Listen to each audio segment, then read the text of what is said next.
Hello friends, welcome back to my channel. Dalhousie journey শেষ করে আমরা এবার চলে এসেছি অমৃতসরে।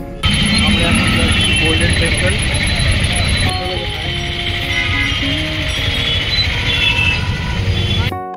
অমৃতসরে আমরা স্টেশনের ধারেই একটা হোটেলে উঠেছিলাম, যেখান থেকে গোল্ডেন টেম্পলের ডিস্টেন্স ছিল 10 মিনিট মতন টোটোতে করে। অটোগুলো সবই স্ট্যাচুর কাছে এসেই থেমে যায়, আর এখান থেকে শুরু হয় হাঁটা রাস্তা গোল্ডেন টেম্পলের দিকে। আমরা এখন গোল্ডেন টেম্পলের দিকে যাচ্ছি। টেম্পলের কাছাকাছি এসে গেছি। এটা হচ্ছে টেম্পলে যাওয়ার রাস্তা, পরিষ্কার একদম। আর 500 মিটার এখান থেকে, 500 মিটার। গোল্ডেন টেম্পলের দিকে যাওয়ার রাস্তার দুপাশে ছিল সারি সারি দোকান।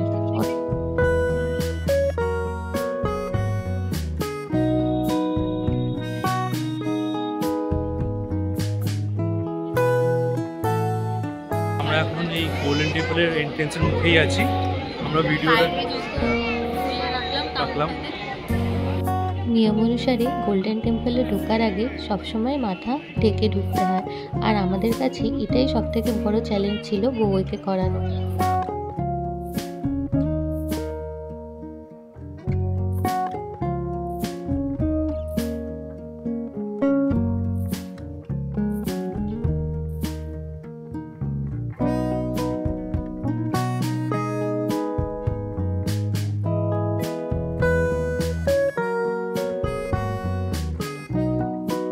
টেম্পলের ভেতরের পরিবেশটা ছিল অসাধারণ, আর মন্দিরটা ছিল চারপাশে জলাশয় দিয়ে ঘেরা, আর তাতে ঘুরে বেড়াচ্ছিল মাছ।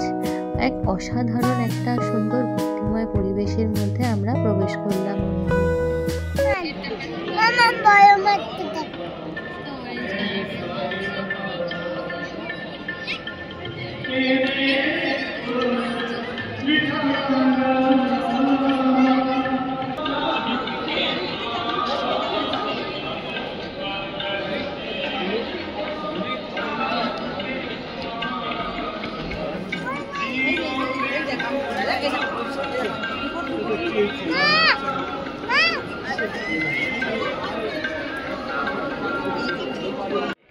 মন্দিরের ভেতরে ফোন অ্যালাউড না, বাইরেই সেগুলো জমা রেখে আমাদের ভেতরে ঢুকতে হয়েছিল। আর ভিড় থাকায় মন্দিরের ভেতর ঢুকে দর্শন করে বেরোতে প্রায় 1 থেকে 1.5 ঘন্টা মতন আমাদের লেগেছিল। যাই হোক, খুব ভালোভাবে আমরা দর্শন করে বেরোলাম। গোল্ডেন টেম্পল আগের দিন রাত্রে ঘোরার পর পরদিন সকালবেলা আমরা পৌঁছে গেলাম জালিয়ানওয়ালাবাগে। এটা হলো জালিয়ানওয়ালাবাগের এন্ট্রান্সের রাস্তা, যেটাকে এখন খুবই সুন্দরভাবে সাজানো হয়েছে। 1919 সালের 13ই এপ্রিল সকালবেলার দিকে এই রাস্তা দিয়েই শুরু হয়েছিল সেই মৃত্যুর হাহাকার, যখন জেনারেল ডায়ার তার প্রায় 100 জনের ট্রুপ নিয়ে শান্তিতে প্রোটেস্ট করা প্রায় 26,000 জনের লোকের ওপর নির্বিচারে গুলি বর্ষণ করেছিল। জালিয়ানওয়ালাবাগের এন্ট্রি আর এক্সিট রুট এই একটাই।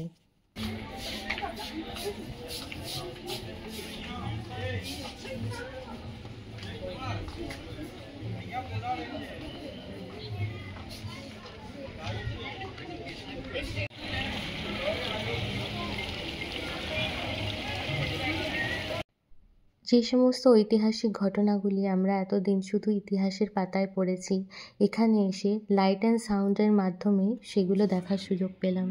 स्थानीय नेता डॉक्टर किचलू और डॉक्टर सत्यपाल की गिरफ्तारी और निर्वासन के आदेश दिए। 10 अप्रैल को भी डॉक्टर सैफुद्दीन किचलू, डॉक्टर सत्यपाल और अन्य গুলির হাত থেকে বাঁচতে গিয়ে অনেক মানুষেরা এই কুয়োতে ঝাঁপ দিয়েছিল, যেটা এখন মার্টিস ওয়েল নামে পরিচিত। আজও সেই গুলির দাগ জালিয়ানওয়ালাবাগের দেওয়ালের মধ্যে দেখতে পাওয়া যায়। তারপর আমরা গেলাম দুর্গা মাতা মন্দিরে। এখানে মন্দির 1টা থেকে 1:30টার মধ্যেই বন্ধ হয়ে যায়, আর আমাদের পৌঁছাতে প্রায় 1টা বেজে গেছিল, তাই তাড়াহুড়ো করে আমরা দর্শন করে নিলাম। এই দুর্গা মাতা মন্দিরটাও অনেকটা গোল্ডেন টেম্পলের আদলেই করা, মাঝখানে স্বর্ণ দেওয়া মন্দির আর চারপাশে জলাশয়।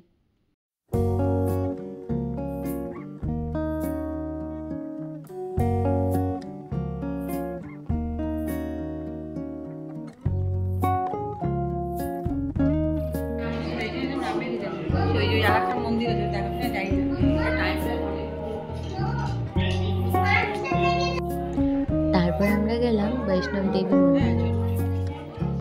এই মন্দিরটা ছিল অন্যান্য মন্দিরের থেকে অনেকটা আলাদা। সিঁড়ি দিয়ে ধাপে ধাপে উপরের দিকে উঠতে থাকতে হবে, আর প্রতিটা জায়গায় ছিল বিভিন্ন দেবদেবীদের মূর্তি প্রতিষ্ঠিত। এখানে তোমরা দেখতে পাচ্ছ কৃষ্ণ ঠাকুরের সেই অবতার যখন উনি বিশ্রাম নিচ্ছিলেন আর ব্যয় এসে ওনাকে বান মেরে দিয়েছিলেন।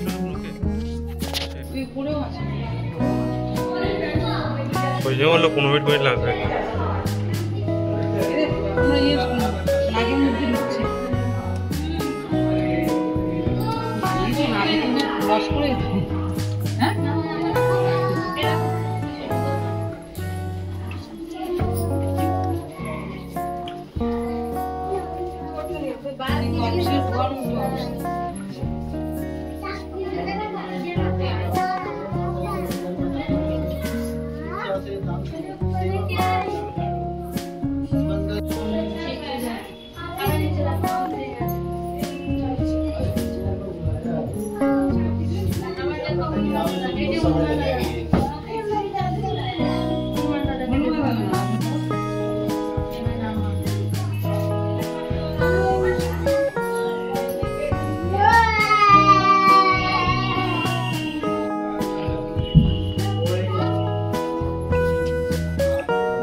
Kush.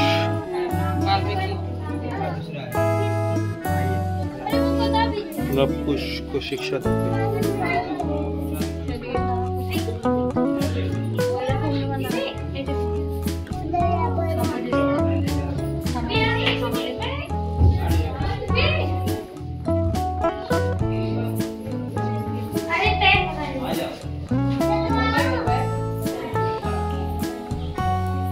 तिरुपति वाला जी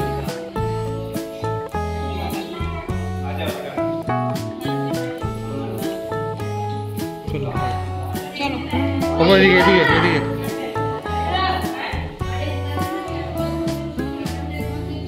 এদিকে আসো।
नीचे के चलो देवे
रामेश्वरम धाम, पशुपतिनाथ, नेपाल। तिरुपति बालाजी, लड्डू गोपाल जी, मीनाक्षी देवी।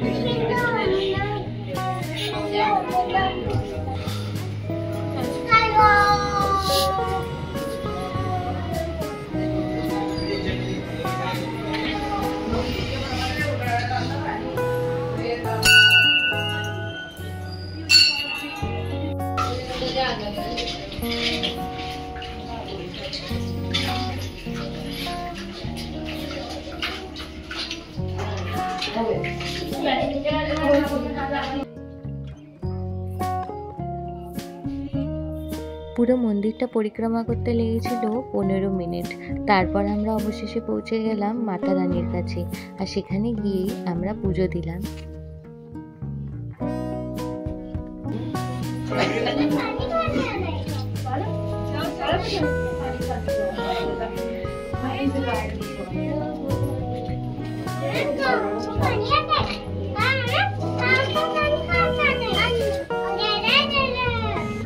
মন্দির দর্শনের পরই আমরা বেরিয়ে পড়লাম ওয়াঘা বর্ডারের উদ্দেশ্যে।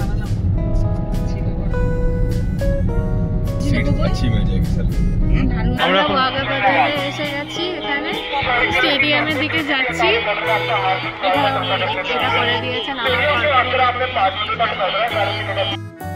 কার পার্কিং এরিয়া থেকে ওয়াঘা বর্ডার যাওয়ার ডিস্টেন্স ছিল 500 থেকে 700 মিটার। আমরা মোটামুটি 4:30 নাগাদই পৌঁছে গেছিলাম, আর সেরিমনি শুরু হয় এখানে প্রতিদিন 5:30টার থেকে। আর এখন যেই টাইমে আমরা পৌঁছেছিলাম তখন গেলে আমাদেরকে বসার জায়গা নিয়ে আর ভাবতে হবে না, নাহলে অন্যান্য দিন এখানে অনেক ভিড় হয়। স্টেডিয়ামের ভিতরে পৌঁছে দেখলাম সবাই যে যার সিট নিয়ে নিতে ব্যস্ত, তো আমরাও একটা ভালো জায়গা দেখে বসে পড়লাম, যেখান থেকে আমরা সেরিমনি খুব ভালোভাবে এনজয় করতে পারি।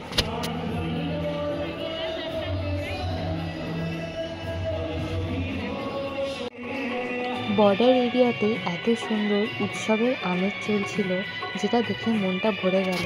হয়তো কিছু অন্যরকম দেখার আশা নিয়েই বর্ডারে এসেছিলাম, যেটা আমরা ভাবতেই পারিনি এত সুন্দর উৎসবে রূপান্তরিত হতে পারে। সবাই এখানে পতাকা নিয়ে দৌড়াচ্ছে, নিজেদের মতন দেশের ভক্তির গানের সাথে নাচছে। অনেক সুন্দর একটা পরিবেশ।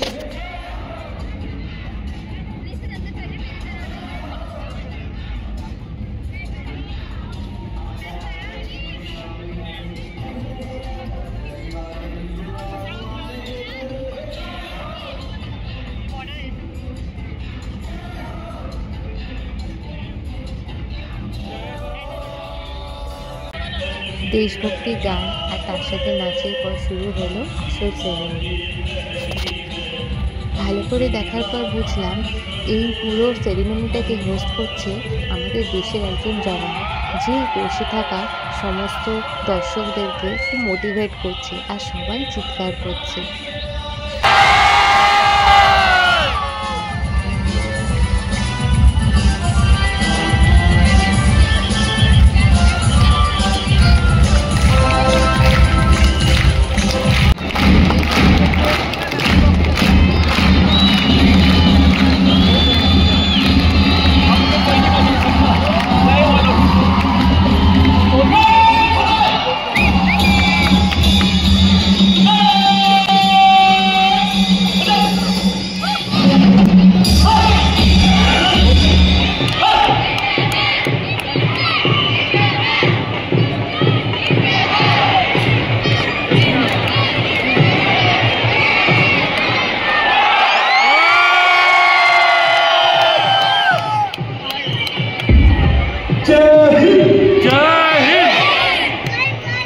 दर्शकों जाते आप उपस्थित गणमान्य व्यक्तियों का बीएसएफ की तरफ से रिट्रीट सेरेमनी पर एक बार पुनः स्वागत है।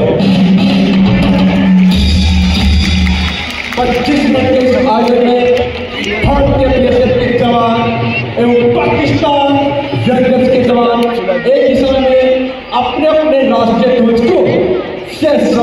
परिवार के हैं और आज इस परेड का नेतृत्व कर रहे हैं श्री कृष्ण कुमार असिस्टेंट कप्तान उनके साथ में सब इंस्पेक्टर राधेश्याम चौधरी।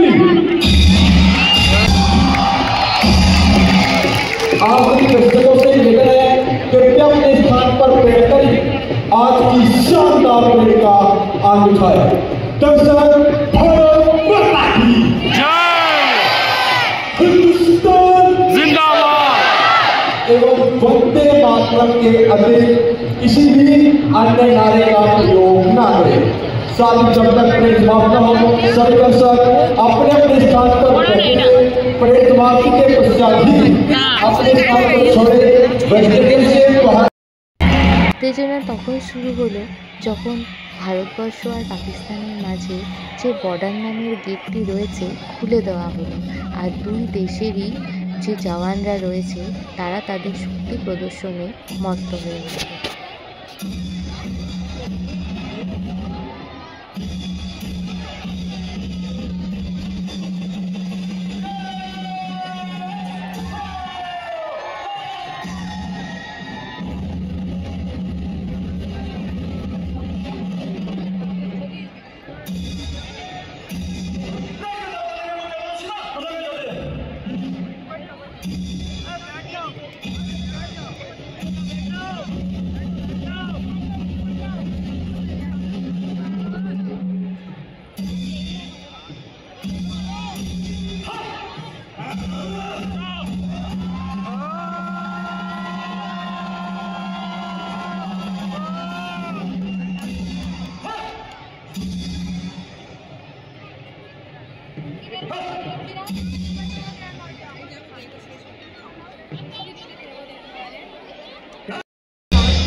পাঞ্জাব অমৃতসরের সবথেকে বেস্ট পার্টি আমার লাগলো গোল্ডেন টেম্পল, বৈষ্ণব দেবী মন্দির আর এই ওয়াঘা বর্ডার। তোমাদের এই ভিডিওটা কেমন লাগলো অবশ্যই জানিও, আর চ্যানেলটা ভালো লাগলে সাবস্ক্রাইব, লাইক ও শেয়ার করো।